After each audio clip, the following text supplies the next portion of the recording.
ऋषभनाथ जी की 500 धनुष ऊंचाई थी। अजितनाथ जी की 450 धनुष ऊंचाई थी। संभवनाथ जी की 400 धनुष ऊंचाई थी। अभिनंदनाथ जी की 350 धनुष ऊंचाई थी। सुमतिनाथ जी की 300 धनुष ऊंचाई थी। पद्मप्रभ जी की 250 धनुष ऊंचाई थी। सुपार्श्वनाथ जी की 200 धनुष ऊंचाई थी। चंद्रप्रभ जी की 150 धनुष ऊंचाई थी।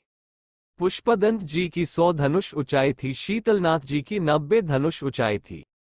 श्रेयसनाथ जी की 80 धनुष ऊंचाई थी। वासुपूज्य जी की 70 धनुष ऊंचाई थी।